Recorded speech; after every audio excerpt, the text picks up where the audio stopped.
I slammed the van door so hard the latch bit my palm and split the skin right across the lifeline. It didn't even hurt at first. Just this warm, dumb little gush that dotted the steering wheel and made my grip slick.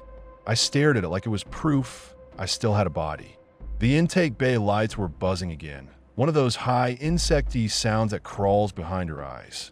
2 garage doors faced me.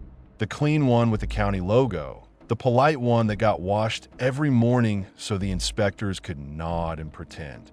And the other door, unmarked, always half shut, like the building was trying to hide its teeth. I backed up to the half-shut one. My phone said 2:14 a.m. The town said nothing happened after midnight. The forest disagreed so hard it felt like a joke. I punched the code with my bleeding thumb. The keypad was cold enough to sting. Hydraulics whined, and the door climbed just high enough to let the van nose in. Warm air rolled out of the dark, wet and metallic, like somebody boiled coins in swamp water and breathed it back at you. It caught in my throat and stayed there. Mara stood inside under the flickering fluorescence with her sleeves rolled to her elbows like she was gearing up for a fight. Hair twisted up, the scanner in one hand, the staple gun in the other because, of course. Her eyes dropped to my palm. "You're leaking," she said. "So's everything," I said, and yanked the gurney release. The ramp clanged. The wheels squealed.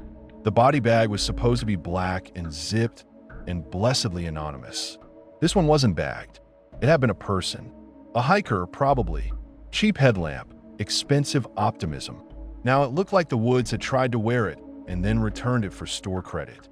Rainwater ran off the hair in thin lines. The skin had that gray, tired look you get when you leave meat in a fridge too long, but it wasn't rot. Rucko's soft. This looked held, like something had paused the usual rules and was waiting for permission to continue. The mouth was the worst part. It wasn't open. It wasn't slack. It was sealed shut with a strip of gray that looked like dried tape, except it pulsed when the lights flickered. Someone had cut it once. There was a crooked slice in the strip, and the cut had healed back together like a zipper that didn't line up. Mara leaned in anyway because she always leaned in.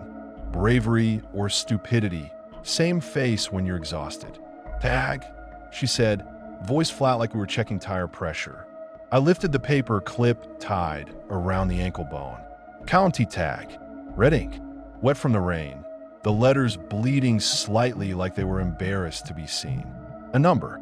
And a word you don't see on any normal paperwork. "Reconcile." Mara's jaw tightened so hard I saw the muscle jump. She didn't look at me. She looked at the tag like it was a personal insult. "They're doing it again," she said. "Scan it," I said. She didn't move.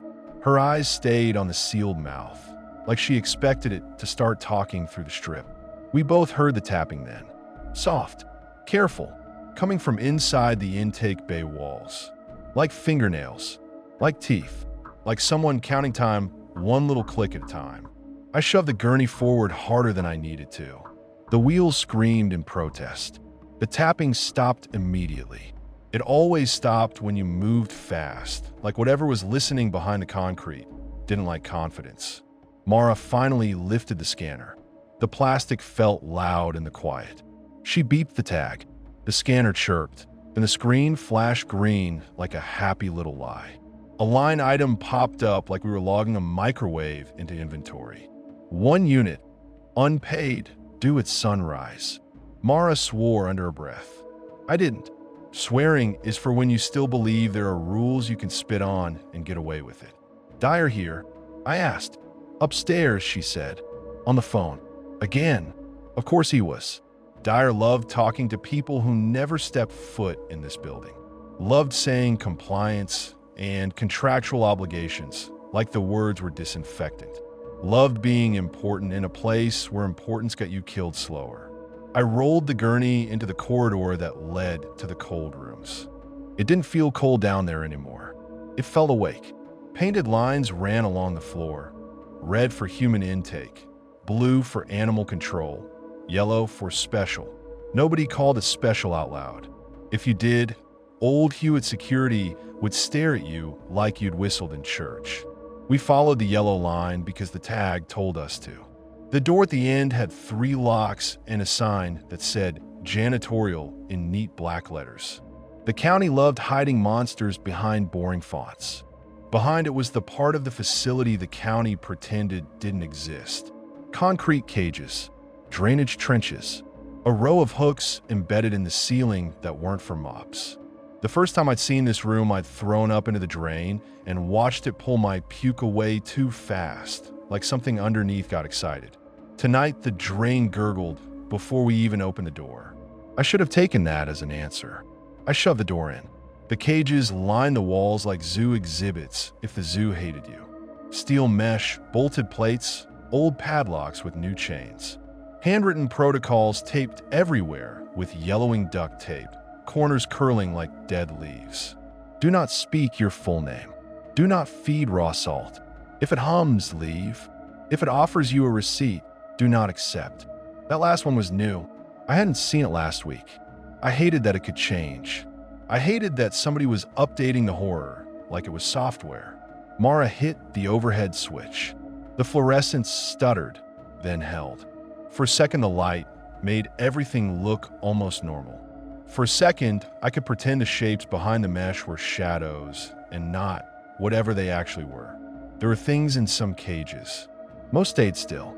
A few shifted slow, like they were conserving energy.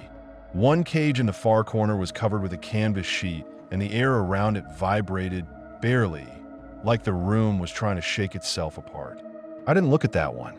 I kept my eyes on the yellow line and rolled the gurney to bay 3, ledgers stenciled crookedly on the concrete stall wall. The word made my teeth itch. It wasn't a word for bodies. It was a word for money. We strapped the corpse down even though it couldn't move much. The gray strip over its mouth twitched once, like it hated being pinned. Mara lifted the staple gun. "You're really stapling it," I said. She looked at me like I'd asked if she was going to wear pants. "It's due," she said. "You want it walking out of here?" Stapling, it doesn't make it ours. It makes it contained. Nothing in this building is contained. She stepped closer and drove a staple right through the tag into the corpse's chest skin, over where the heart had stopped. The staple sank in too easy, like the flesh was tired of resisting. The strip over the mouth shivered. I caught a smell under the metal stink, something sweet and wrong, like fruit left in a hot car. Then the tapping came back, not from the walls, from inside the body. Top, top, top, like something knocking from the wrong side of a door. Mara froze with the staple gun halfway down. Her throat bobbed as she swallowed. "Don't," I said, because I knew what she wanted to do. She wanted to rip that gray strip off and see what was underneath. She wanted proof she wasn't crazy. She wanted to be right more than she wanted to be alive. She did it anyway. She hooked 2 fingers under the edge of the strip and yanked. It came free with a wet peel. No blood, no skin tearing. It came off like it wanted to. The mouth underneath wasn't a mouth anymore. It was a slit line with tiny teeth, neat and even like a zipper made of bone. And it opened on its own. A sound poured out, not a scream, not words. More like a receipt printer running too fast. That frantic mechanical stuttering, like it's trying to spit out a total before the power goes out. The lights flickered. The drain gurgled hard enough to splash. Mara stumbled back, and I grabbed her elbow and hauled her away from the gurney. Her skin felt cold through her sleeve, like she'd been holding ice. The slit mouth kept printing that noise. The teeth clicked fast, like counting. Then the corpse's chest rose. Not a twitch, not a gas bubble, a real inhale. I didn't wait for my brain to catch up. I slammed the bay gate shut and threw the latch so hard it clanged. My bleeding palm smeared a fresh red streak across the metal. The corpse sat up against the straps.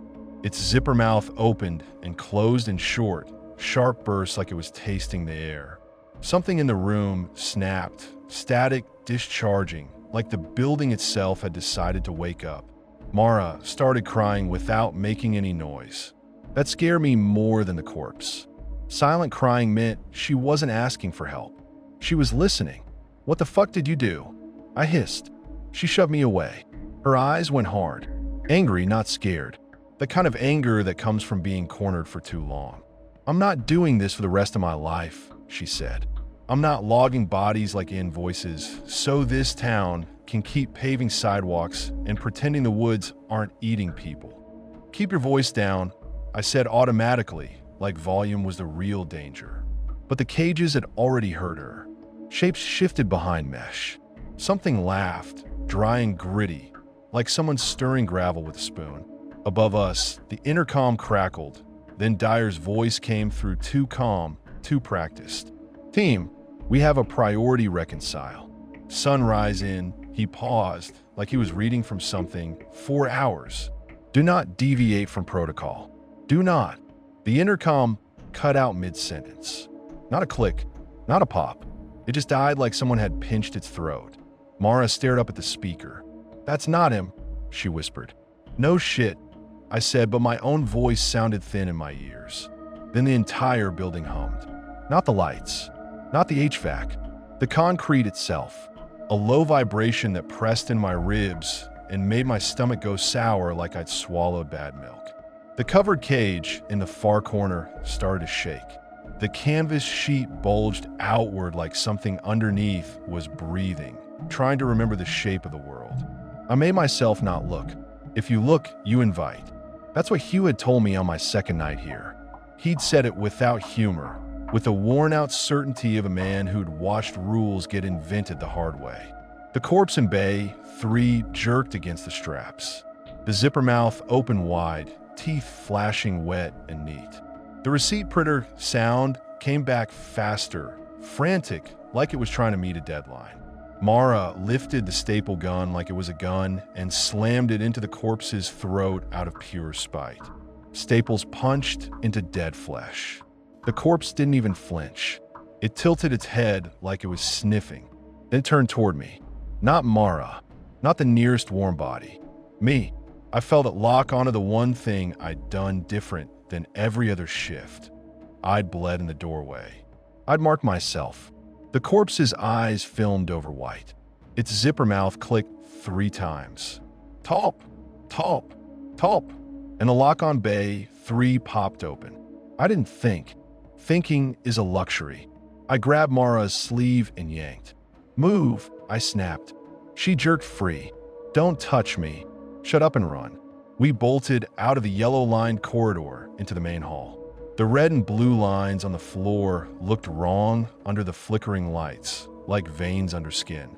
The air tasted like copper and wet paper. Mara tried to veer toward the stairwell. "No," I said, catching her arm. "Outside. Outside is the forest," she shot back. "Outside is not this," I said, and pushed her toward the intake bay door. Behind us, something heavy hit the corridor wall. Metal screamed. The humming climbed in pitch until it felt like it was chewing my bones from the inside. We burst through the half-shut bay door into the yard, and rain hit my face like someone slapping me awake. Cold, sharp, honest. For one stupid second, I almost laughed because the rain didn't care about contracts or reconciliations. The rain just fell. The night yard stretched between the facility and the tree line. Chain-link fences, dumpsters, floodlights that now strobed like a dying heartbeat. Beyond the fence, the woods waited black and thick. The place hikers vanished. The place the mayor called a beautiful natural resource at ribbon cuttings. Mara stopped and spun on me. Hair plastered to her cheeks. "You're not going to the sheriff," she said. "I don't even know what the hell I'm going to," I barked. "What contract? What is this?" Her mouth tightened. She looked past me at the open bay door like it might sprout hands. "The town pays," she said. "The forest takes. The facility keeps the balance. We don't stop anything. We just reconcile." A crash boomed behind us. The bay door shuddered in its frame like something hit it from the inside. Mara flinched hard enough to stumble. I grabbed her again and dragged her toward the van. We didn't make it 3 steps. The ground under the yard rippled. Not an earthquake, not settling, like a sheet pulled tight and then flicked. A seam split open in the asphalt near the dumpsters, and something rose out of it like a pale hand pushing through mud. It wasn't a hand. It was a stack of wet, swollen paper. Thousands of pages fused together, edges chewed, ink running. The stack unfolded like a flower opening, layer after layer, and in the center a face pressed itself into the paper. Features half-formed, mouth a slit like the corpse's, teeth clicking. It lifted, and the paper rustled like wings. Mara backed away on instinct fast. "That's the ledger," she whispered.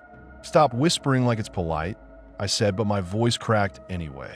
The paper thing slid across the asphalt without legs. Every time it shifted, I saw names and addresses printed in neat black type. Dates, amounts, a weird little column labeled due. My stomach dropped when I saw mine. I didn't even have to lean in. My name jumped out like a bruise. The bay door behind us exploded outward with a metallic shriek. The corpse stumbled out half-strapped, torn webbing trailing like ripped seatbelts. Zipper mouth clacking, eyes white as milk. Two monsters, two directions, 1 yard. Mara's hand darted to my jacket pocket. She yanked out the van keys. "Hey," I lunged. She sprinted like she'd been saving that energy all night. I went after her, but my boots slipped on wet asphalt and my palms screamed when I tried to balance. Blood flicked off my fingers. "Fuck you," I yelled. She didn't look back. She didn't even hesitate. She ran like she'd already decided I was payment. The ledger drifted toward her like it wanted a signature. The corpse drifted toward me like it wanted a receipt. My brain did this quick, ugly math. If I chased Mara, I'd get caught between them. If I went back inside, I'd die in a cage. If I stayed in the yard, I'd get logged as a line item. So I ran for the fence. Chain link rattled when I hit it. I climbed, hands slipping on wet metal, palm blood smearing red. Barbed wire curled at the top like a crown of teeth. I didn't stop. I hooked my leg over and the barbs tore my jeans and skin. Pain flashed hot and clean. I dropped on the other side into mud hard enough to jar my teeth. The facility lights became a strobing glow behind the trees. The woods swallowed everything else. Rain hammered leaves. Branches reached like hands. The air smelled like wet soil and something old underneath it, something that didn't like being disturbed. Something moved to my left. Not an animal. Too heavy. Too deliberate. I ran anyway, because running is what you do when you don't have a plan and you don't want to die thinking. Roots grabbed at my boots. Branches whipped my face. The forest didn't feel empty. It felt staffed, like I'd crossed a boundary and stepped into someone's workplace. A narrow trail cut through the underbrush, the kind locals pretend doesn't exist. A crooked sign stood beside it, half eaten by vines. No official seal, just carved letters, deep enough to hold rainwater. Tithe path. My stomach rolled. Mara hadn't been guessing. This wasn't a haunting.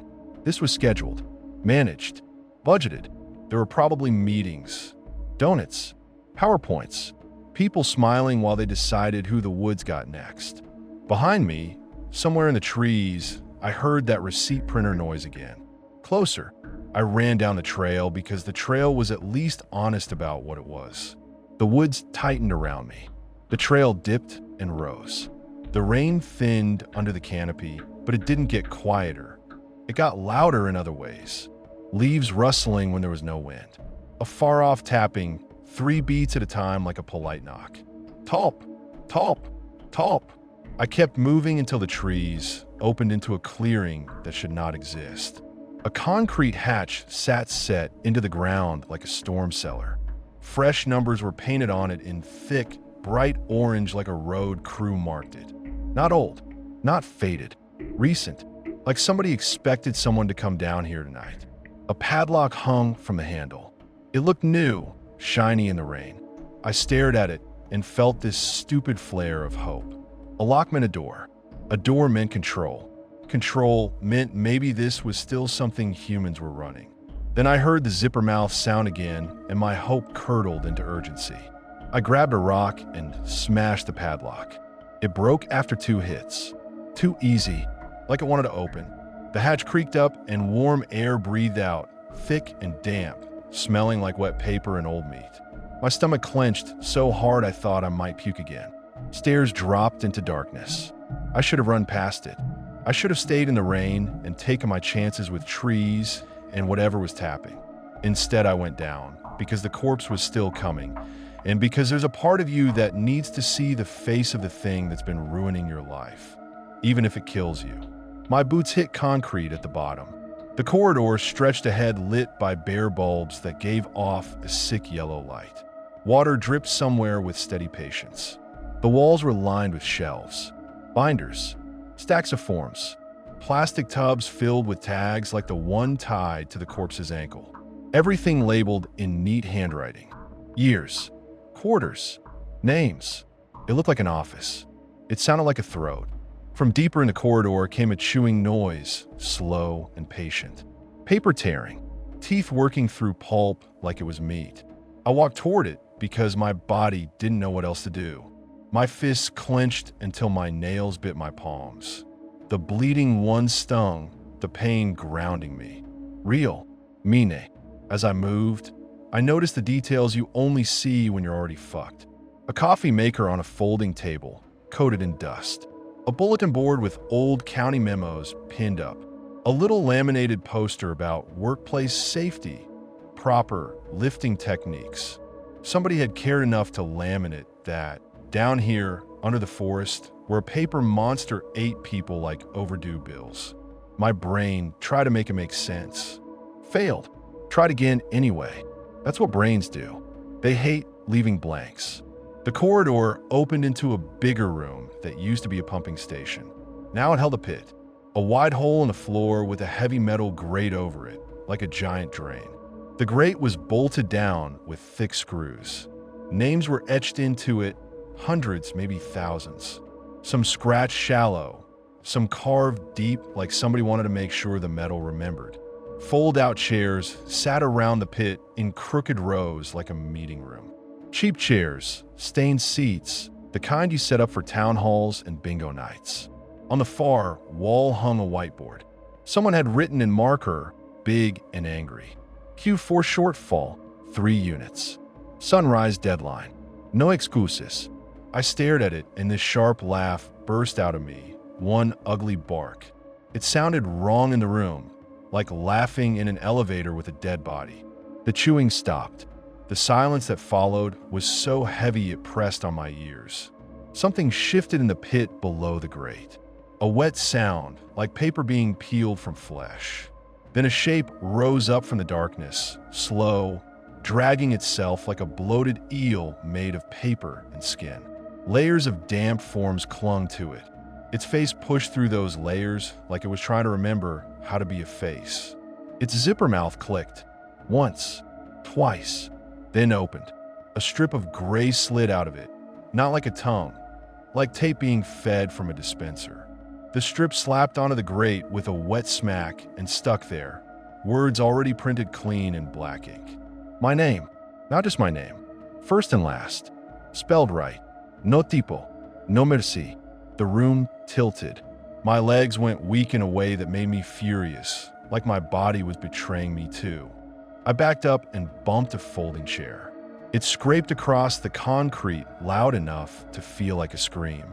The thing's teeth clicked faster. Top, top, top. Behind me, from the corridor stairs, I heard footsteps.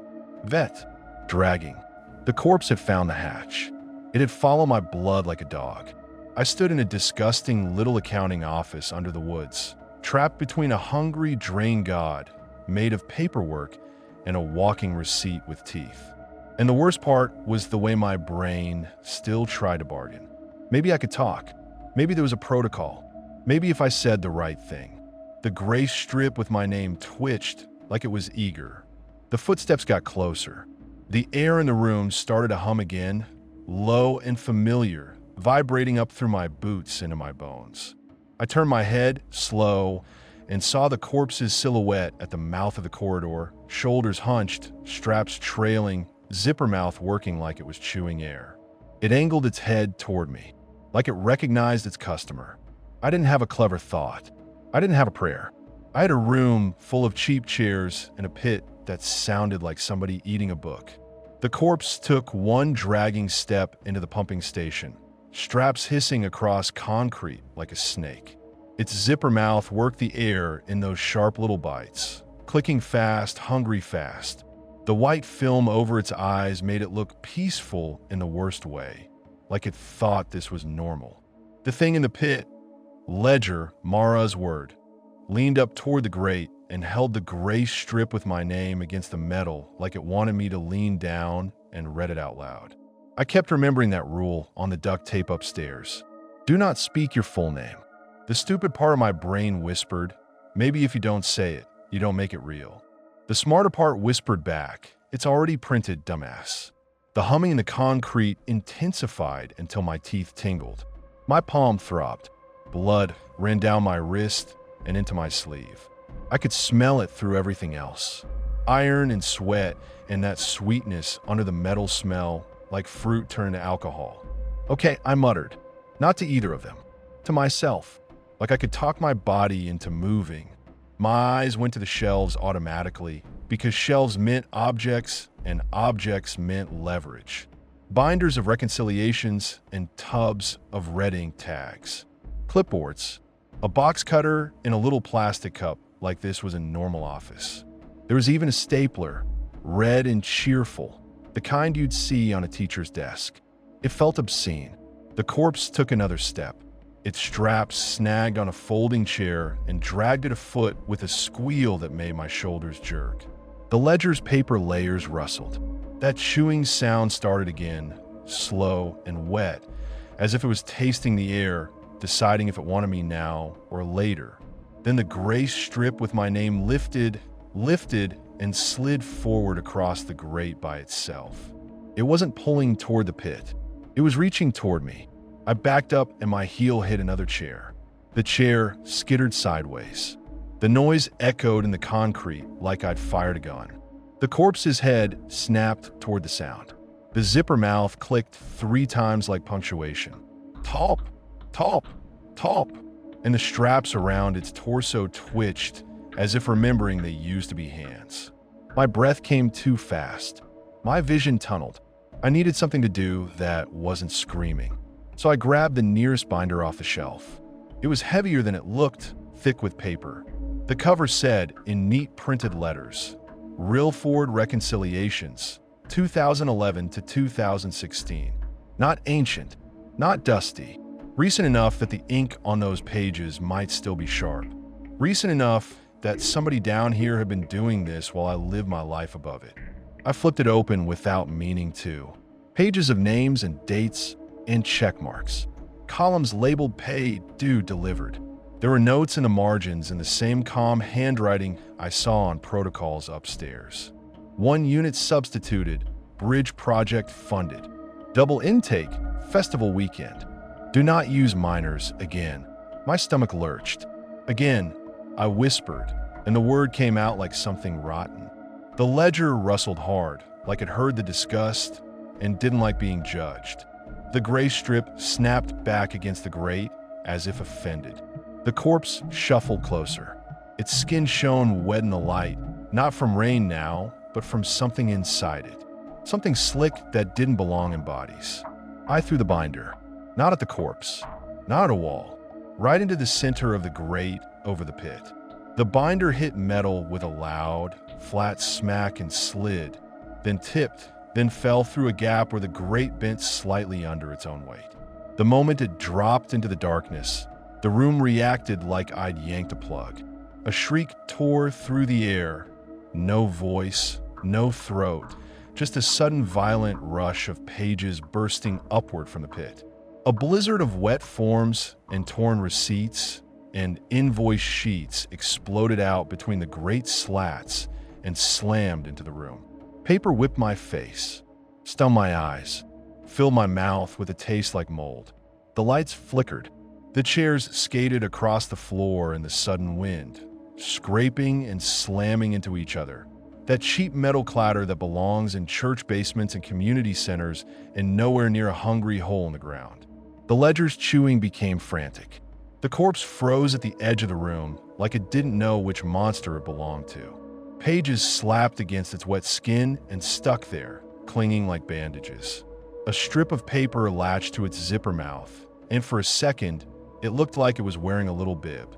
It turned its head slowly, as if listening, and the pit answered with a sound that wasn't quite a hum and wasn't quite a voice. It was the sound of a printer spool catching, a grinding, satisfied whir. The gray strip with my name fluttered on the grate. The letters smeared slightly, as if the air itself got damp. My chance wasn't going to get better.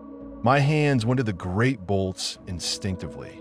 They were thick, industrial, the kind you don't undo with bare fingers. But the grate itself, it wasn't as secure as it looked, because it didn't need to be secure. Nobody down here was escaping. Nobody down here was fighting. The town didn't design this place for resistance.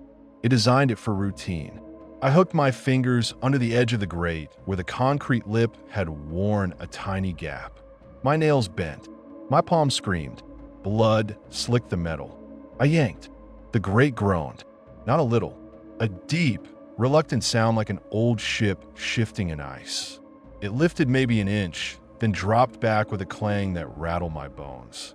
The paper storm hit me again, harder, like the ledger was punishing me for touching its mouth. My hair whipped across my face. I could barely see. I blinked and a soggy receipt slapped my eyelid and stuck there until I tore it off. It had a line printed on it in bold. "Thank you for your payment." I laughed, sharp and ugly. "Yeah," I wheezed. "Go fuck yourself." The corpse moved. It wasn't fast, but it was decided now. It stepped into the room again, dragging the chair it had snagged like a trophy. Its zipper mouth clicked as it came, like it was counting down a register tape. Top, top, top. It went straight for me. Not the pit, not the paper storm. Me. Because of my blood. Because of the mark. Because I was the one who had opened the door tonight and made myself part of the ledger. My brain fired off a stupid image of Mara sprinting away with the van keys, leaving me to get audited by a monster. Rage hit me so hot it steadied my hands. I yanked the grate again. This time it lifted higher, 2 inches, 3. The metal edge cut into my palms. My injured hand screamed. I didn't care. I braced my boots against the concrete and pulled like I was trying to rip a car door off. The grate tilted. The pit below yawned, black and wet and hungry. Warm air breathed up from it, smelling like paper left in a flooded basement and meat that shouldn't be meat anymore. The corpse stepped closer, pages fluttering off its shoulders. Its white eyes locked on me. The zipper mouth opened wide, and that receipt printer sound poured out in a frantic stream, like it was trying to spit out my total before the sun came up. It reached for me with a hand that looked too normal at first. Gray fingers, long nails, until I saw the nails weren't nails. They were little staples embedded in the fingertips like teeth. "Don't." I growled like the word meant something to it. It didn't slow, so I grabbed the chair it was dragging. It was a folding chair, cheap aluminum, but it had weight. I yanked it hard. The corpse resisted with that dead, stubborn strength. Not muscle, just momentum. We lurched together. My shoulder slammed into its chest. Cold hit me. Not cold like air. Cold like a freezer. Cold like a body that had been outside too long. The smell of wet dirt and iron and sweetness punched my nose.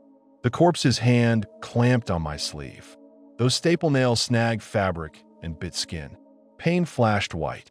It tried to pull me in close, like it wanted to press that zipper mouth against my throat and print me out from the inside. I headbutted it. My forehead hit bone. Stars burst. My teeth clacked. For a second, I thought I'd just concuss myself for nothing. But the corpse's head snapped back. The zipper mouth stuttered, clicked, then spewed that receipt sound in a broken rhythm, like a printer jam. Good. I shoved.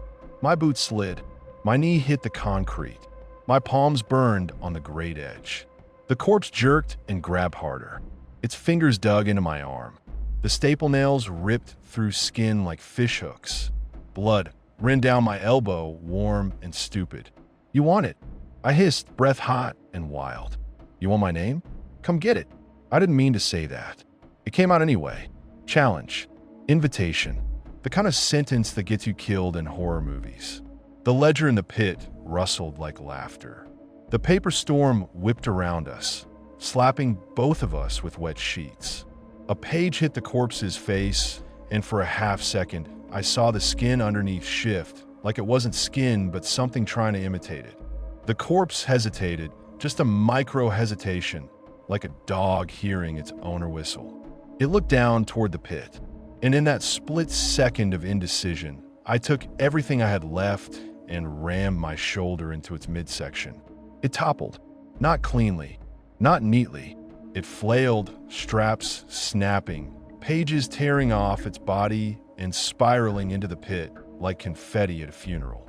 Its hand clung to my sleeve. For a terrifying second, I went with it. The edge of the pit yawned under my boots. Warm air gulped my legs like a mouth. I grabbed the grate with both hands and yanked back. The metal bit deep. My injured palm tore wider. Pain shot up my arm, so hard I saw black at the edges. I punched its wrist with my free fist.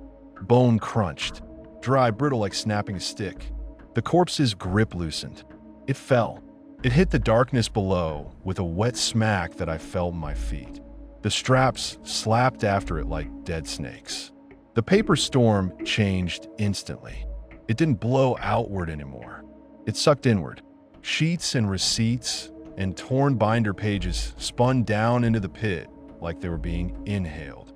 The ledger folded toward the falling body, layers of paper curling, teeth clicking so fast it became a steady rattle. That chewing sound went from slow patience to rabid hunger. The corpse's printer noise screamed from below, muffled by distance and paper and whatever else was in that hole.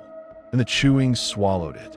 The gray strip with my name snagged on the grate as the suction pulled it downward. The strip stretched, the letters warped, ink smeared. For a second, my name looked like it was trying to crawl off the tape.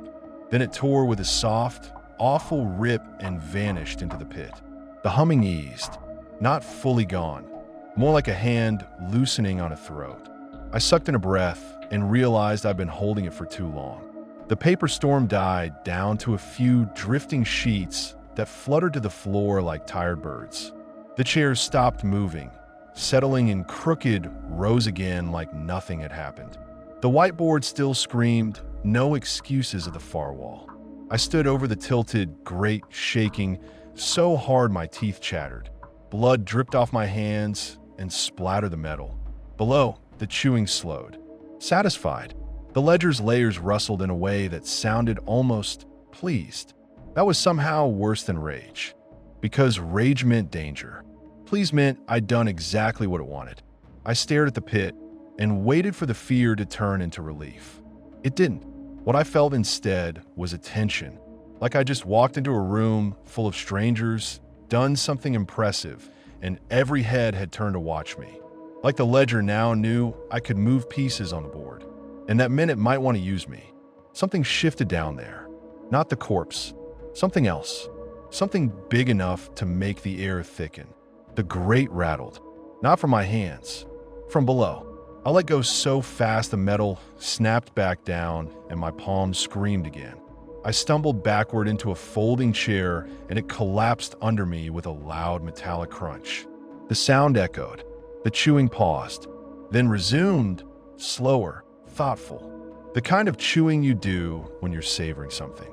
I forced myself up, grabbed my balance, and ran. Not dramatic, not heroic, just a limp sprint back through the corridor, hands held away from my body because everything hurt. The stairs to the hatch were slick with condensation. I took them two at a time anyway, boots slipping, knuckles scraping concrete. Halfway up, I heard that tapping again. Not from behind, from somewhere above, in the soil. Top, top, top. The forest was knocking like it was impatient. I burst out of the hatch into rain and darkness and the smell of wet leaves. Cold hit me like a wall. The clearing looked different now, like I'd been gone longer than I actually had. The trees felt closer. The air felt thicker. The facility yard lights flickered weak behind the tree line. The strobing had slowed to a lazy pulse, like a heart calming after a workout. The humming had stopped. The open bay door was a dark mouth in the distance. For one stupid moment I thought, maybe it's over. Then I realized what over meant in this place. Over meant reconciled. Over meant paid. And I hadn't paid. I just shoved the payment down a hole and hoped the accounting monster accepted it. I staggered toward the fence line, toward the yard, half expecting something to rise up from the ground again and present me with a new strip of tape. Nothing did. The quiet was wrong. Too cooperative. When I reached the chain-link fence and climbed back over, the metal cut fresh grooves into my raw palms. I dropped into the yard mud and nearly went to my knees. My leg burned where the barbs had ripped it.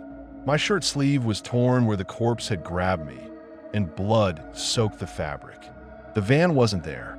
I didn't need to look twice. The empty spot by the bay door was a missing tooth in a lineup of dumpsters and cones. Mara was gone. Of course she was. I stood there in the rain and stared at the open bay door like I expected her to be standing inside, keys dangling, laughing. Some petty part of me wanted her to be there just so I could spit in her face. She wasn't. The facility didn't feel dead anymore. It felt asleep, like it had gotten what it wanted for the moment and didn't need to thrash. That scared me more than the chaos, because it meant this was routine. This was how it always went. I took out my phone. One bar. The screen was smeared with rain and blood. My thumb slipped. I hovered over the call icon and realized I had no one to call who wasn't part of it. Sheriff? He'd smile and tell me to come in and file a report, then I'd end up on a tag. Dyer? He'd say protocol and contract and ask if I was okay in that fake managerial tone. I scrolled through my contacts anyway, like the act itself was comforting. Mara's name sat there with a little star because she'd once helped me cover a shift when my kid had the flu. I stared at it until my eyes burned. Then I put the phone away because calling her would just make me hear her breathing on the other end, calm, safe, and it would break something in me I still needed to keep intact. I started walking, not back into the building, not toward town, just away from the fence, toward the road I knew ran behind the facility before it curved back to the main highway. My boots sucked in the mud with every step. Rain slid down my neck. My injured palm throbbed with every heartbeat. The tear in my leg rubbed raw. Somewhere in the woods, something tapped 3 times. Top, top, top. It didn't sound close. It didn't sound far. It sounded like the whole forest was doing it at once. Tree trunks and rocks and wet soil all knocking in unison. I kept my head down. I didn't look into the trees. Hugh's voice echoed in my head like a warning siren. Don't look. Looking is an invitation. As I walked, I noticed things I'd never noticed before. Little county markers on trees with faded orange paint. A rusted sign half buried in ferns that said, "No trespassing." Water infrastructure. A narrow drainage culvert that disappeared under the road and breathed warm air like an animal. How many entrances were there? How many hatches? How many pits? How many names? My brain started dragging up memories and relabeling them with this new knowledge. The town budget meeting last spring where the mayor bragged about unexpected revenue streams. The councilman's joke about keeping the woods happy. The way Dyer always made sure we had staffing coverage around certain dates. Always saying it was for seasonal influx. Festival weekend. Hunting season.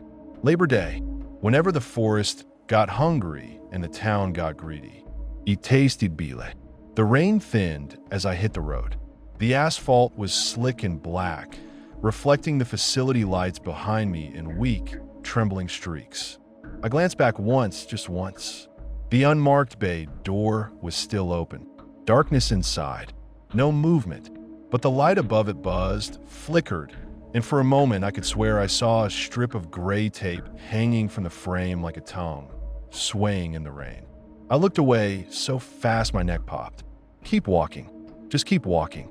The road curved and the facility dropped out of sight behind the trees. The tapping faded. For about 30 seconds, all I heard was rain and my own breathing. Then my phone vibrated in my pocket. My whole body seized. I fumbled it out like it was a live wire. No signal change. Still one bar. No missed call. Just a notification. Not from an app. Not from person. A calendar alert. It took me a second to understand what I was seeing, because it wasn't an event I'd made. It was a new entry, all caps, the kind of default font the county uses on its internal stuff. Reconcile. Due at sunrise. No location. No notes.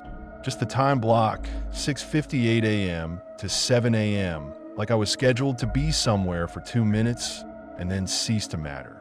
My throat went dry. I hit delete. The phone lagged, then the entry vanished. I took one breath. It popped back in. Reconcile. Due at sunrise. My hand shook so hard I almost dropped the phone into a puddle. I tried editing it, changing the time, adding text, renaming it. Every time I hit save, it snapped back to the same thing, like it wasn't mine to change, like my phone wasn't mine anymore. Fuck off, I whispered. The rain didn't answer. The woods did. Talp, talp, talp.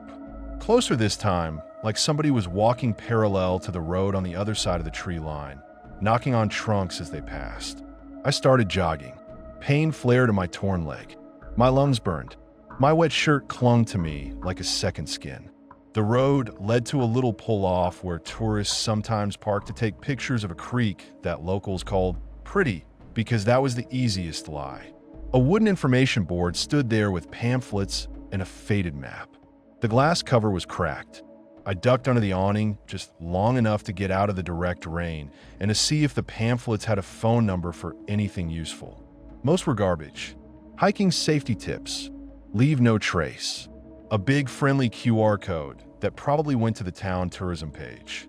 Then I saw one tucked behind the others, yellowed and bent like it had been there for years. It wasn't glossy. It was plain paper. Black text. MORGUE.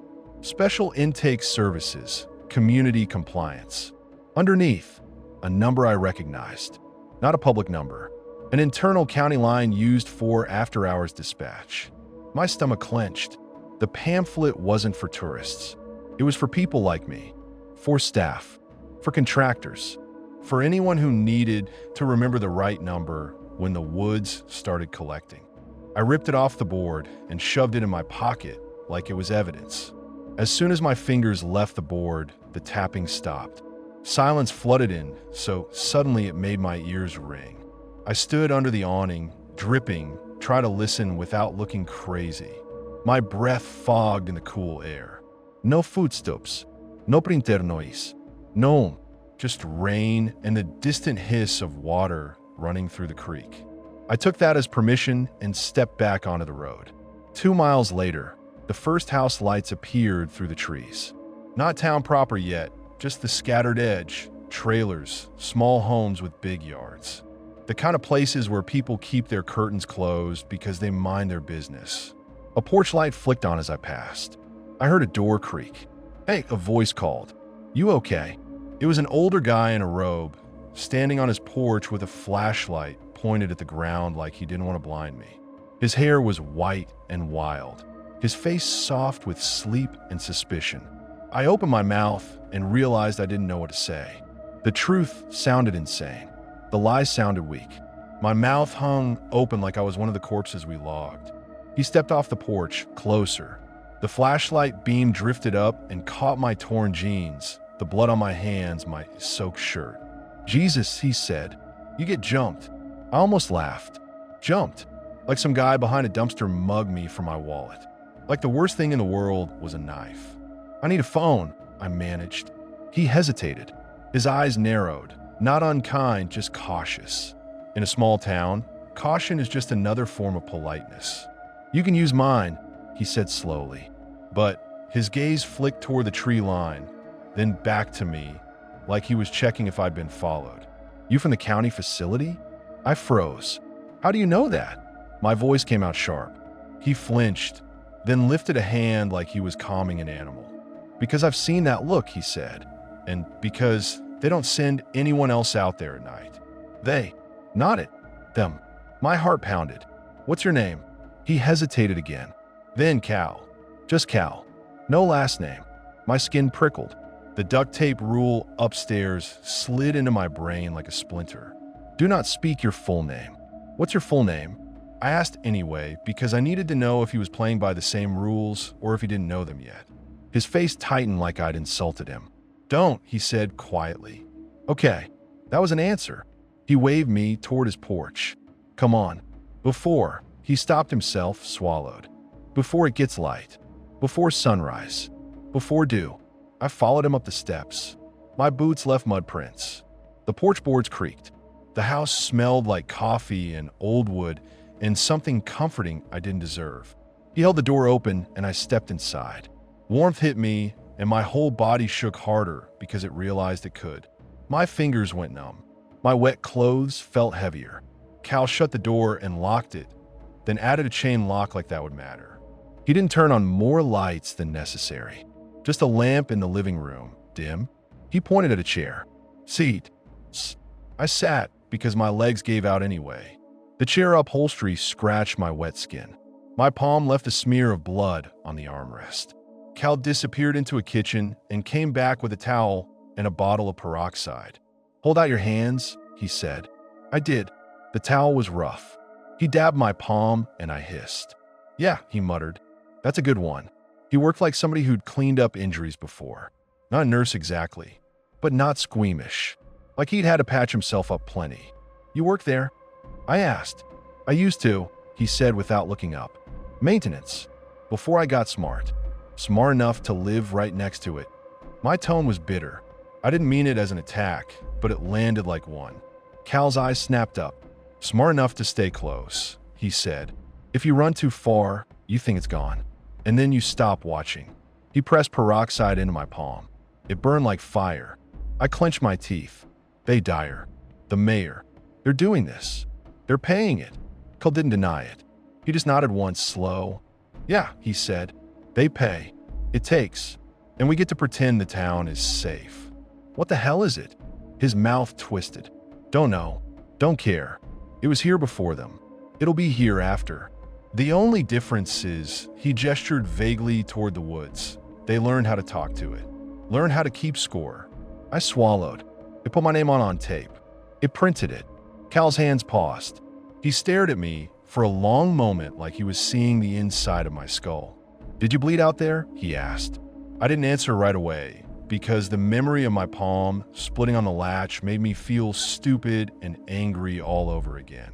"Yes," I said. Cal shut his eyes for a second like someone praying, then opened them again, sharper. "God damn it," he whispered. "You marked yourself." "Thanks," I snapped. "That helps." He ignored the tone. "What did you do after?" I went down," I said, and my throat tightened. "There's a hatch, an office, a pit." Cal's face went pale. "You went into the drain room," he said, like it was a sentence in court. "I didn't have a choice." "You always have a choice," he said harshly.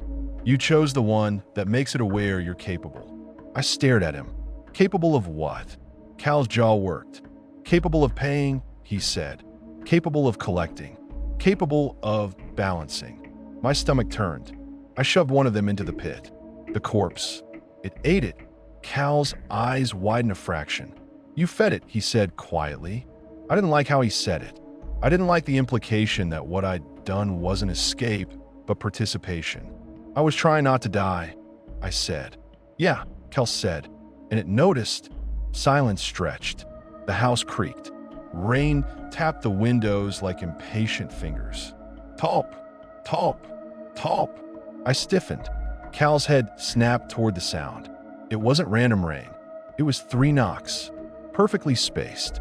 He moved fast, crossing the living room to the window without turning on more lights. He peeked between the curtains, and his shoulders went tight.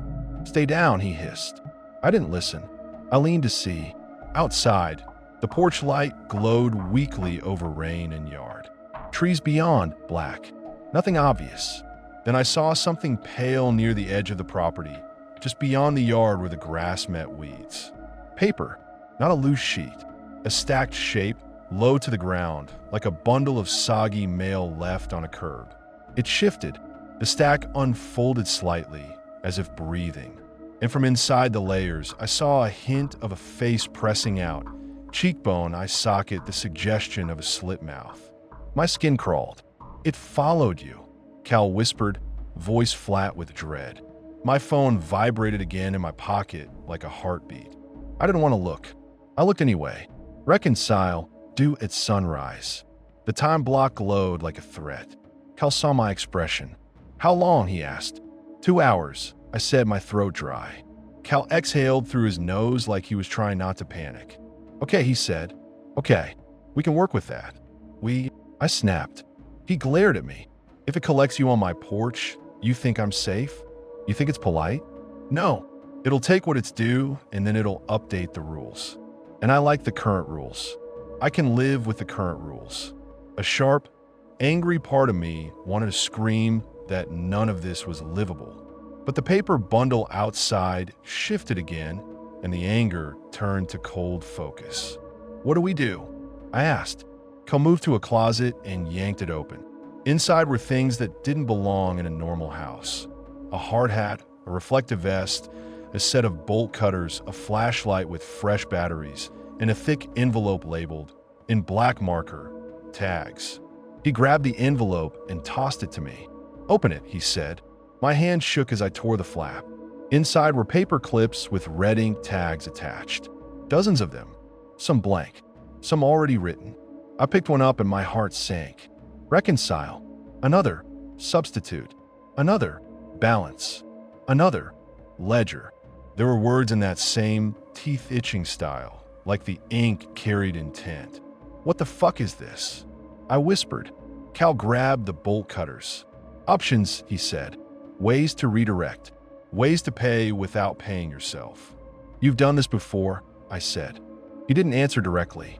He just shoved his feet into boots and shrugged on the reflective vest like he was going out to fix a broken streetlight. I was maintenance, he said. I saw how they handle shortfalls. Saw where the special supplies got stored. Saw the meetings. And I saw what happened to the people who tried to quit without settling. My chest tightened. You mean? Cal's eyes met mine. I mean, you can't just walk away, he said. Not once it has your name. Not once you're on the schedule. The paper bundle outside rustled. The porch light flickered once, like it was reacting. Cal pointed at my phone. That alert. That's the due time. It's not a suggestion. If you're still owing at sunrise, it comes in closer. It doesn't chase. It doesn't need to. It just adjusts the space until it's standing where you are. My mouth went dry. So we have to pay it. We have to reconcile, Cal said, like the word tasted bad. Ow, I asked. He lifted the bolt cutters and nodded toward the door. We're going to the facility, he said. I stared at him like he'd lost his mind. You want to go back? My voice cracked. That place is where the rules are written, he snapped. It's where the tags are logged. It's where the town keeps the ledger clean. If we're going to change anything, we do it there. And if we can't, Cal's face hardened. Then you don't see sunrise, he said. Outside, 3 knocks sounded again. Top, top, top. Not on the door. On the window. The glass shivered. I flinched so hard my chair scraped the floor. Cal grabbed my shoulder and squeezed, hard enough to hurt. Don't, he hissed, eyes wide. Don't react. It likes reaction. The paper bundle pressed closer to the window from outside, layers of wet pages sliding like skin. A face pushed out of the paper, half-formed, nose flattened, mouth aslit. The slit opened just enough to show tiny zipper teeth clicking. No sound came out, just that soft, patient tapping, now right against the glass. My breath fogged the window from the inside. The thing's paper face smeared against it from the outside, like it was trying to match the shape. Cal's voice dropped to almost nothing. It can't come in unless invited, he said. Not like this.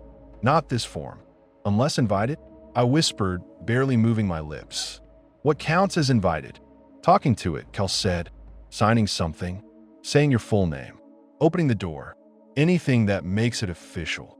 My mouth went numb. My throat felt tight, like a hand was on it. The zipper teeth clicked against the glass. Top, top, top. I realized with a cold spike of horror that my phone was in my hand.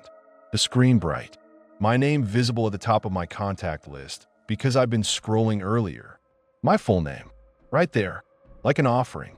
I turned the phone screen down against my thigh, so fast I almost dropped it. Cal nodded, grim approval. Good, he whispered. Keep it dark. Keep it quiet. We leave now. We go out the back. There's a back. I whispered. Cal's mouth twitched without humor.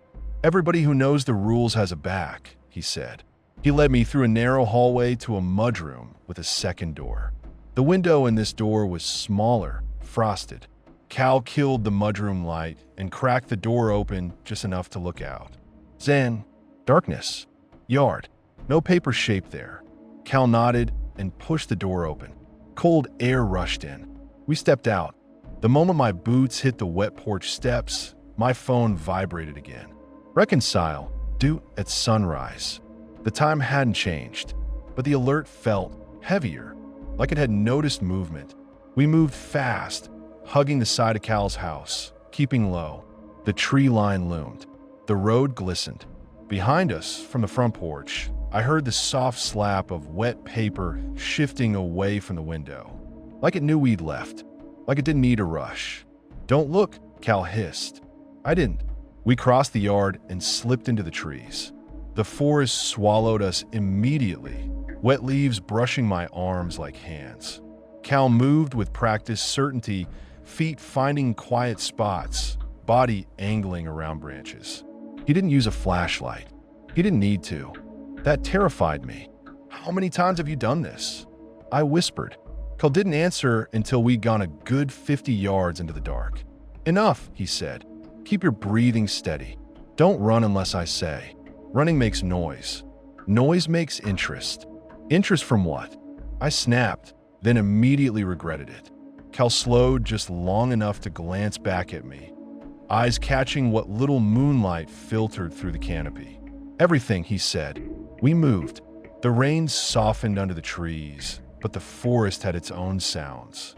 Drips, rustles, the occasional distant crack that could have been a branch or could have been something with weight shifting in the dark.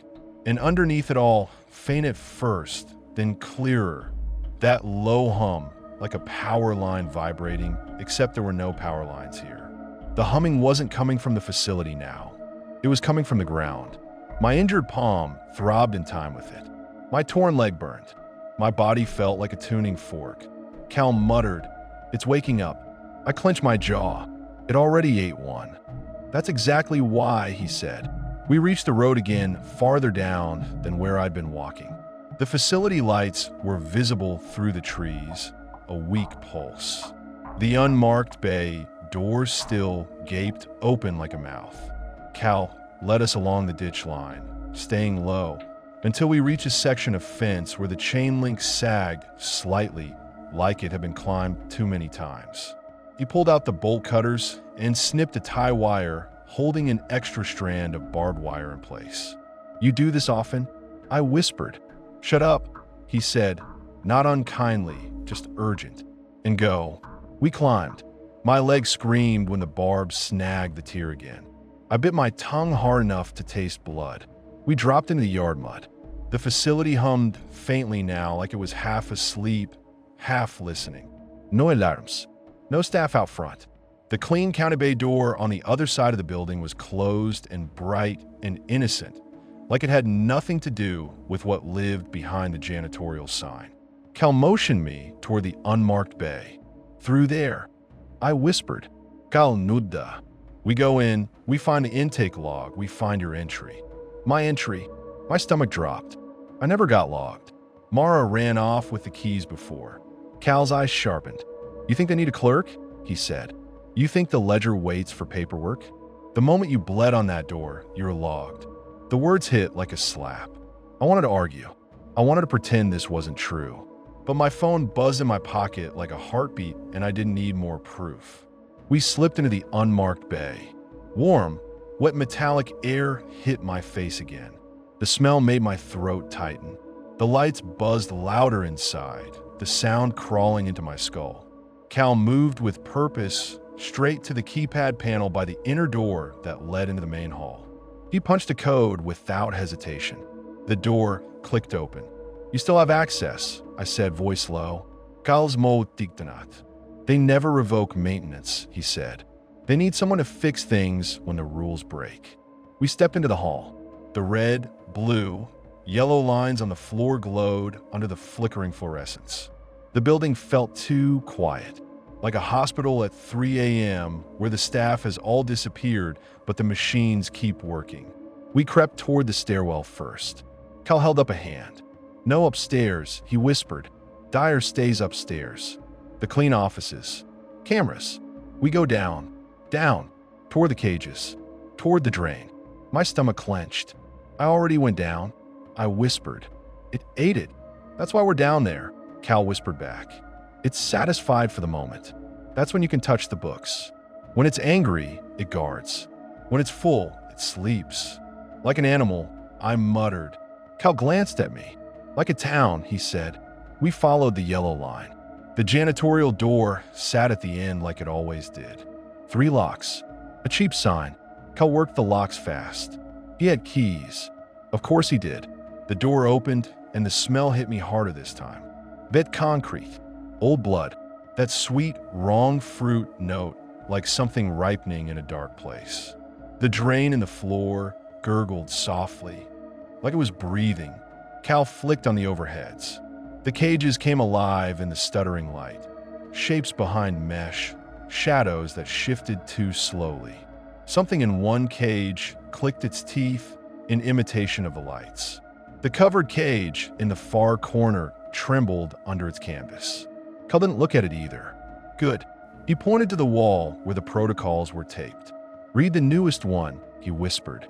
My eyes tracked the duct tape and the messy handwriting. Do not speak your full name. Do not feed raw salt. If it hums, leave. If it offers you a receipt, do not accept. If it calls you staff, do not answer. That last one made my blood go cold. What does that mean? I whispered. Cal shook his head. It means somebody already answered, he said. We moved to the stall marked Bay 3, Ledger. The gate was closed now. The straps that had been on the corpse lay in a tangled, wet heap on the floor, like shed skin. No body, no movement. The bay looked cleaned, not scrubbed, not sanitized, just reset, like the building had rolled over in its sleep and smoothed the sheets. Cal crouched and ran a gloved finger along the floor near the bay threshold. Fresh, he murmured. Fresh what? I whispered. He lifted his finger. It glistened slightly in the light. Ink, not blood. Ink that smelled like wet paper and metal. My stomach lurched. It's writing, I whispered. Cal rose. Always is, he said. Come on. We crossed the room toward the far wall where a filing cabinet sat wedged between cages, rusted and dented like it had been kicked 100 times. Cal yanked it open. Inside were clipboards and forms. A thick intake ledger binder with tabs. He pulled out the binder and flipped it open right there under the buzzing light. His hands were steady, but his jaw was tight. Name, he whispered. I swallowed. I'm not saying it. Cal exhaled through his nose. Write it, he said. Don't speak it. He handed me a pen. My hand shook so hard the pen tip clicked against the paper. I wrote my first name, then froze before my last. The duct tape rule screamed in my head. Do not speak your full name. It didn't say don't write it. That felt like a trap. Cal saw my hesitation and leaned in. If it already has you, the name isn't the issue, he whispered. The issue is acknowledgement. Speaking is acknowledgement. Writing is paperwork. It likes paperwork. I hated that. I hated how plausible it sounded. I wrote my full name. The moment the last letter finished, the lights flickered in a slow, deliberate way, like a blink. Somewhere in the room, behind mesh, something exhaled a laugh like gravel in a jar. The drain gurgled. Cal flipped through the binder faster. There were tabs by date, by quarter, by category, and there, under tonight's date, a blank line that should have stayed blank. My name was already printed, in black ink, clean, next to it. 1 unit, unpaid, due at sunrise. My throat went tight. I know, Cal whispered. Under my entry was a little note in small handwriting I recognized. Dyer's handwriting. Marked, high risk, recommend substitute. My chest tightened. He knew. I whispered. Cal's expression went dark. They always know, he said. They decide what you are before you do. Substitute, I whispered, staring at the word. Like I could just trade. Cal pulled the envelope of tags from his vest and opened it. That's exactly what you do, he whispered. You give it a unit that satisfies the ledger without it being you. My stomach flipped. A person, I said. Cal didn't flinch. A unit, he corrected, voice hard, like he was protecting himself with language. If you want to survive, you stop calling it what it is. No, Isha. No, I'm not. A cage door rattled softly. Not open, just a subtle shake like someone inside shifted weight. Cal's eyes snapped toward it. He whispered, "Keep your voice down." I looked at the cages, the shapes behind mesh, the covered cage vibrating, the drain gurgling like a throat clearing. This place is full of units, I whispered bitterly. Cal's jau diktanat. Some are worse than you, he said. What does that even mean? I snapped, then immediately clamped my mouth shut when a laugh like gravel came again. Cal didn't answer. He pulled out a tag that read substitute in red ink. You clip it on something, he whispered. Something that already belongs to the ledger. Something it will accept. And what does it accept? I whispered. Cal glanced toward the covered cage, then away fast. Things that don't have names, he said. My skin prickled. Like what? Cal sualuba. Like the ones they keep under sheet, he said. My heart dropped. No. Cal's eyes met mine. There was no pity there. Just urgency and something like shame. You want to see sunrise? He whispered. Then you give it a substitute. I stared at him. I wanted to hit him. I wanted to scream. I wanted to vomit. Instead, I whispered, there has to be another way. Cal's mo twista. There's always another way, he said. It's just worse. The facility intercom crackled overhead, sudden and sharp enough to make me jump. Dyer's voice came through, calm as a spreadsheet. Maintenance access detected, he said. Calvin. And I assume that's you, sweetheart. Cal went still. My blood ran cold. He knew. He'd been watching. Dyer's voice continued, smooth, almost conversational. Protocol says no deviations, he said. Protocol says we reconcile. I'm happy to walk you through options. I'm happy to be supportive. Cal's hands tightened around the bowl cutters. I'd prefer, Dyer added, if you didn't disturb the cages. They get noisy when they smell indecision. The intercom clicked off. My phone vibrated like a pulse against my thigh. Reconcile, due at sunrise. Time remaining, 1:13. Cal whispered, he's stalling. What? I whisper back. Cal's eyes were hard. Because he's deciding who gets blamed, he said. If you die, it's clean. If you live and you talk, it's messy. My jaw clenched. Mara, I whispered. She. Doesn't matter, Cal hissed. Focus. He grabbed my sleeve and dragged me toward the covered cage. My feet locked. No. Cal leaned in close enough I could smell coffee on his breath. Listen to me, he whispered. This isn't about good. This isn't about bad. This is about the ledger. It wants balance. You already fed it once. It knows you'll act. That makes you valuable. That makes you dangerous. Dyer would rather you be a cautionary tale. My throat tightened, and you'd rather I be alive. Cal didn't answer right away. Then he said, quietly, I'd rather you be alive somewhere else. And there was a flicker of honesty that hurt. We reached the covered cage. The canvas sheet trembled like a living thing. The air around it vibrated. The hum came stronger here, like a bass note you feel in your chest. Cal's hand hovered near the sheet. You ever see what's in there? I whispered. Cal's voice dropped. Once, he said, I threw up for an hour. Then I patched the lock and told myself I'd never come back. And now you're back, I whispered. And now I'm back, he echoed, like it was a punishment. He grabbed the sheet and yanked it off. The thing inside wasn't a person. It had the shape of a person in the way a scarecrow has the shape of a person, limbs, torso, head, but everything about it was wrong. Its skin looked like layers of damp paper pressed together. Forms and receipts and torn envelopes fused into muscle. staples and paper clips embedded like bones. Its face was a blank page stretched over a skull. No eyes, no nose, just a slit of mouth zipped shut with tiny teeth. And on its chest, printed in neat black letters, was the word staff. I couldn't breathe. Cal's hands moved fast, like he didn't want to give his brain time to feel. He unclipped a red tag from the envelope. Substitute. He leaned in toward the cage door's mesh slot. The staff thing twitched. Not like waking up, like hearing its name. The duct tape rule flashed in my mind again. If it calls you staff, do not answer. Cal's voice shook. Don't talk, he whispered at the thing. Don't. The staff thing's zipper mouth clicked once, and a sound came out. Not words, a tone, a pleasant little chime like a scanner confirming a barcode. Then the mesh door lock clicked. Unlocked.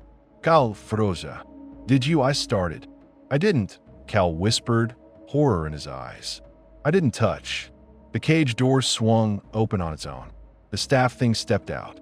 It moved too smoothly, like a puppet on clean strings. Wet paper skin flexed. Staples glittered in the light. Cal stumbled back. No, he said, voice breaking. No, no, no. The staff thing tilted its blank face toward me. My phone buzzed again. Reconcile, due at sunrise. The staff thing's zipper mouth clicked 3 times. Top, top, top. And the air hummed in answer. I realized in that instant what Dyer had meant by noisy when they smell indecision. We weren't doing a substitution. The ledger was doing it for us. Cal lifted the bolt cutters like a weapon. Back, he hissed at the staff thing like it was a dog. The staff thing didn't react. It turned its blank face toward the drain and started walking. Cal grabbed my arm. If it reaches the pit, he whispered. What happens? I hissed. Cal's eyes were wide. It'll reconcile you, he said. It'll log you as staff. It'll keep you. My stomach dropped. Keep me. Cal's voice went rough.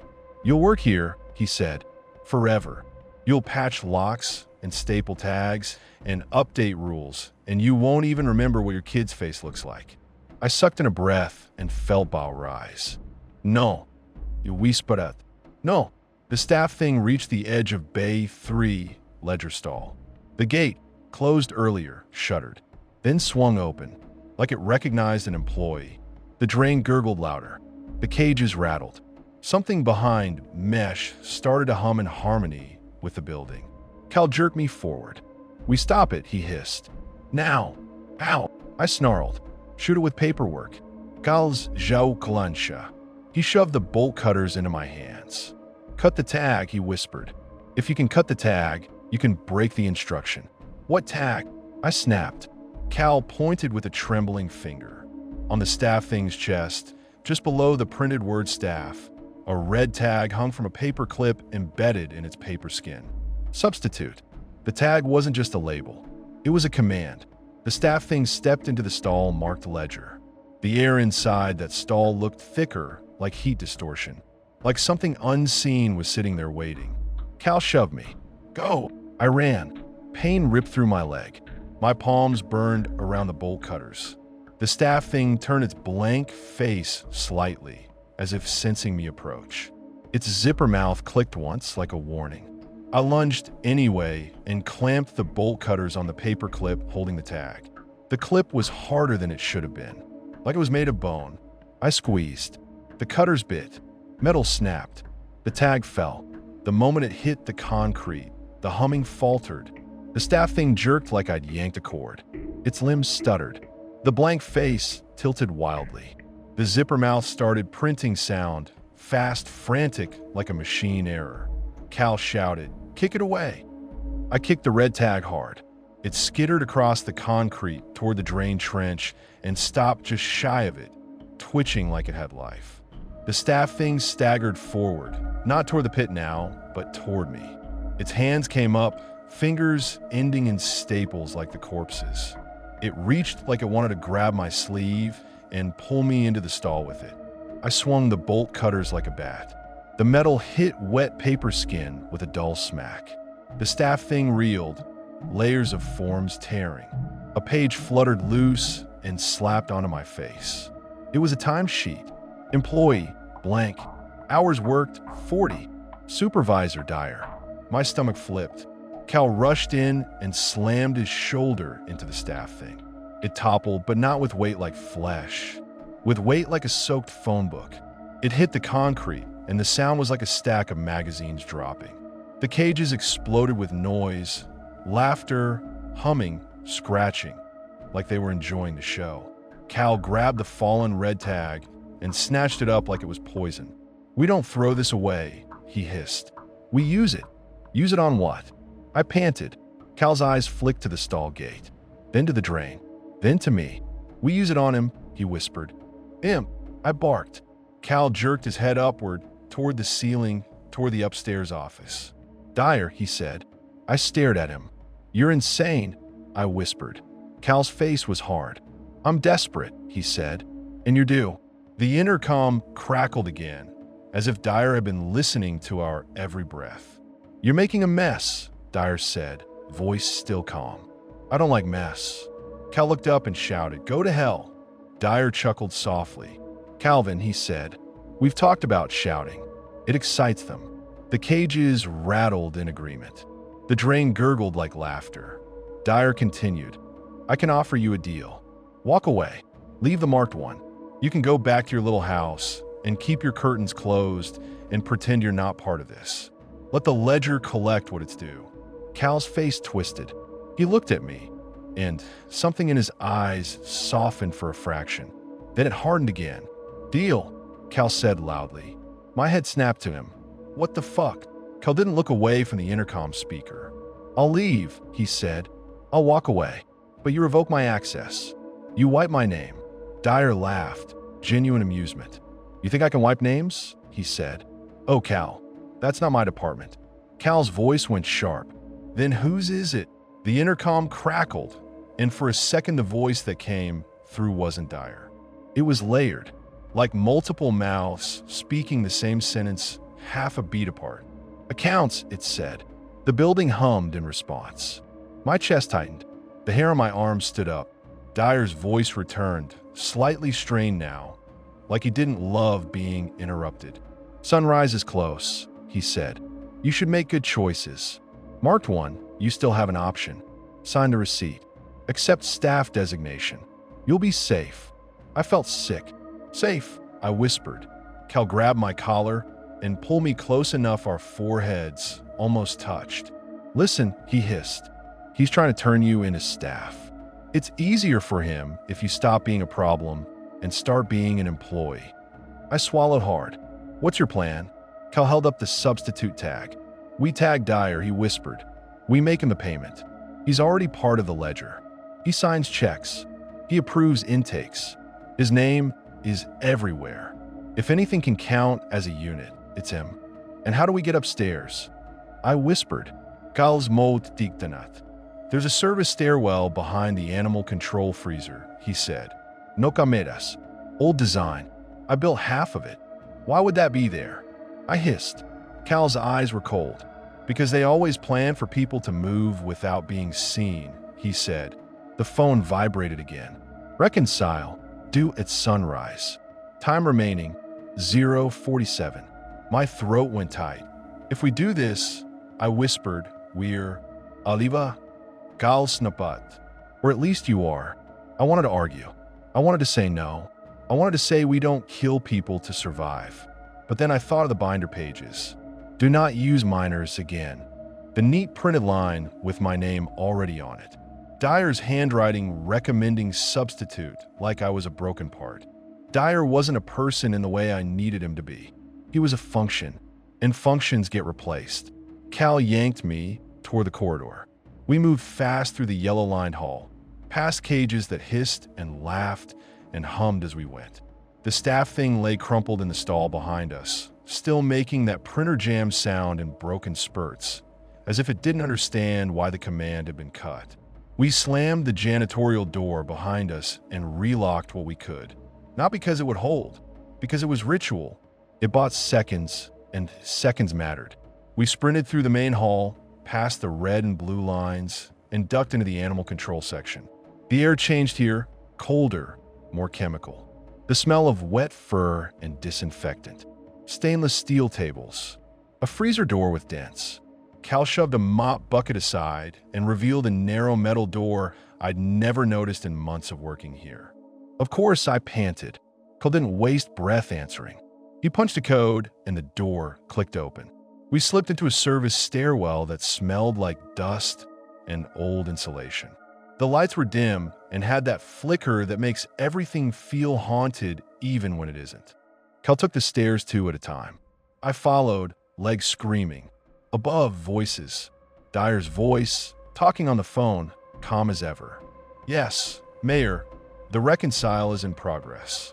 It will be clean. No press. No. Cal reached the top and pressed his back to the door. He held up the substitute tag and the paper clip. My heart hammered so hard I thought it would vibrate my ribs apart. Cal whispered, "When we go in, you don't talk. You don't say names. You don't argue. You tag him and we run. If he screams, let him. If he begs, ignore it." My mouth went dry. I nodded anyway. Cal eased the door open. We stepped in the upstairs office suite. Bright lights, carpet, framed photos of ribbon cuttings, and smiling town officials holding oversized checks. A little bowl of mint on a side table like this was a dentist's office. Dyer stood in the main office with his phone to his ear, wearing a crisp button-down shirt like it was any other night. He looked up and saw us, and for a second his expression didn't change.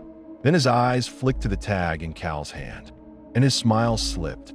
"Calvin," he said into the phone, voice still calm, "I'll call you back." He hung up. The silence in that clean office felt louder than the cages. Dyer's gaze shifted to me.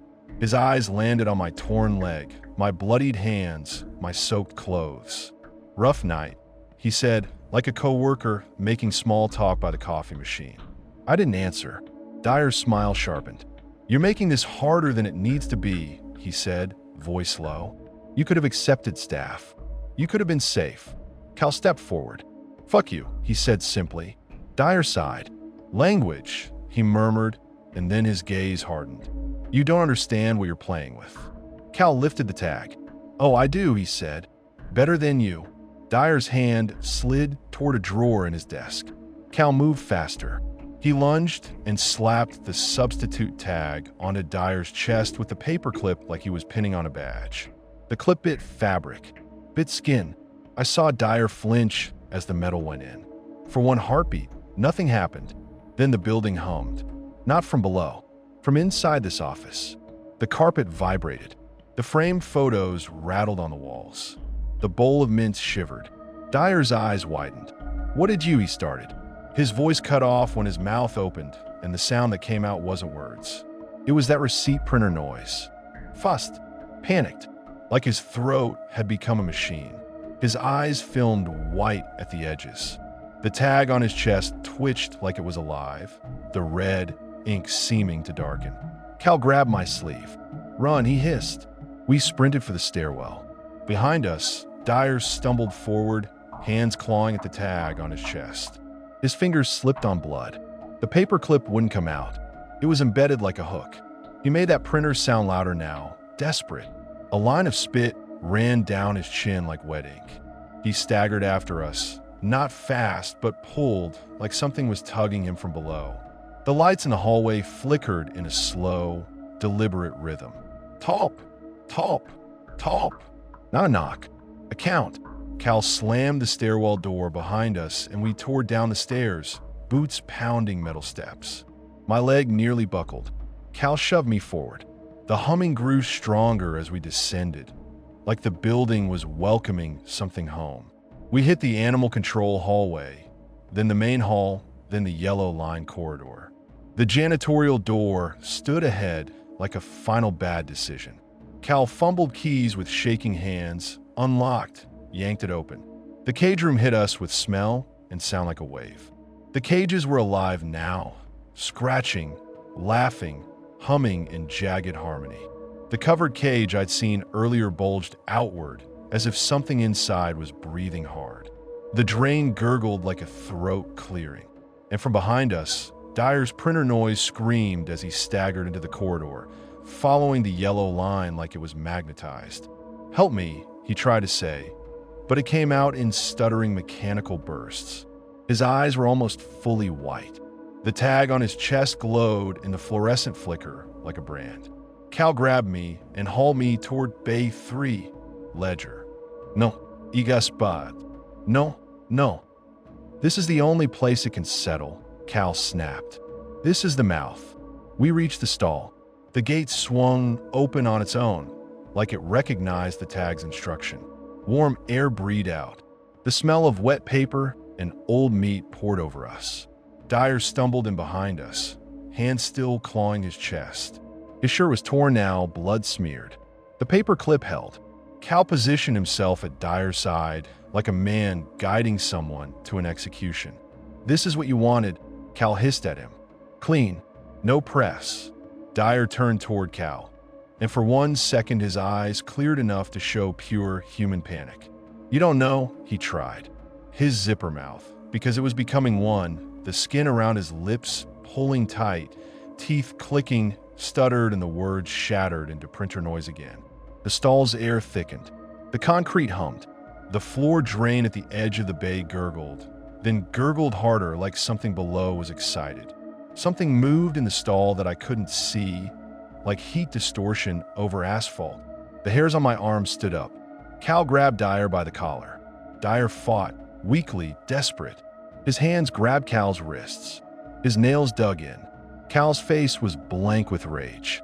"Push," Cal hissed to me, and I hated him for saying it like we were moving a couch. I hesitated for 1/2 second, and the cages laughed. Gravel laughter. The sound of things that loved seeing humans pretend they were better than the monster they fed. My phone vibrated again. "Reconcile. Due at sunrise. Time remaining. 0:09. 9 seconds." My breath caught. The fear made my body move. I shoved Dyer. He stumbled forward into the stall. The air inside swallowed him like water. Not physically, not with a splash, just absorbed, like he stepped into a shadow that had weight. His printer noise screamed, high and frantic, like a machine overheating. Then he dropped, not onto the floor, down, like the concrete had opened under him. His legs vanished first, then his torso. His hands flailed and grabbed at the stall edge, fingers slipping on wet metal. Cal slammed the gate shut and threw the latch. Dyer's fingers were still outside, clawing, nails scraping metal, printing out tiny lines of blood. Then the fingers jerked backward and vanished, as if something below had yanked them. The gate rattled. The drain roared. The room filled with a sudden paper wind, but not a storm this time. More like a deep inhale and exhale, a satisfied breath. The cages quieted, one by one, like a crowd settling after a show. The humming eased. My phone buzzed one last time, then went still. I fumbled it out with shaking hands. The calendar alert was gone. No reconcile entry. No due time. Just my normal stupid schedule and a few unread texts about groceries. I stared at the screen until my eyes watered. Cal sagged against the wall. His breath came out ragged. For a second, I thought he was going to laugh. He didn't. He looked at the stall gate like he expected Dyer to pop back out, clean and smiling, offering mints. "What now?" I whispered. "Cal sualuba. Now you leave," he said. "And you?" I asked.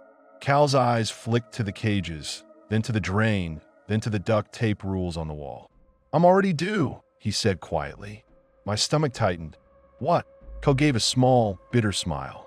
"You think I'm not on that ledger?" he said. "You think I've been living next door for free?" I stared at him. "Then why?" Cal cut me off with a look. "Because I couldn't watch another one of you become staff," he said. "Because I'm tired. Because I thought maybe if I did one decent thing, the woods would choke on it." The drain gurgled softly, like disagreement. Cal pushed off the wall and straightened his vest. "Go," he said. "No," I said. My voice cracked. "Come with me." Cal shook his head. "I can't," he said, and it wasn't dramatic. It was just a fact. If I leave, it follows. If it follows, it updates. And then nobody is safe. Not even you. That's not. I started. Cal's eyes went hard. That's the logic, he said. It doesn't have to be fair. Something behind the covered cage shifted. The canvas bulged outward. The hum deepened. Cal flinched, just once, then forced himself still. Go, he said again, softer. Don't look back. Don't bleed on doorways. Don't say your full name when you're scared. And don't ever think this town is quiet again. My throat closed. I didn't trust myself to speak. I turned and ran.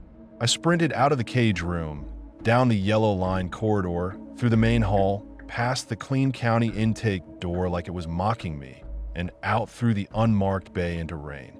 Cold hit me. The yard lights flickered weakly. The van was still gone. I didn't care anymore. I ran to the fence, climbed, tore my leg again, dropped into mud on the other side, and kept going. Behind me, from inside the facility, I heard a sound that wasn't quite a scream and wasn't quite printer noise. It was more like a long, wet rip, like paper tearing. Then, after a pause, 3 taps answered from the trees. Talp! Talp! Talp! I didn't stop. I hit the road and ran until my lungs burned and my vision swam. Dawn was still a gray smear behind the clouds, the world lightening in that ugly, sick way it does before sunrise. I didn't look at my phone again. I didn't want to see anything pop back up. When I finally stopped, it wasn't because I felt safe. It was because my body refused to move. I leaned over with my hands on my knees, rain dripping off my nose, and tried not to vomit. Somewhere behind me, far enough away to be almost imagined, the forest tapped 3 times. Not impatient now, satisfied. Talp! Talp! Talp!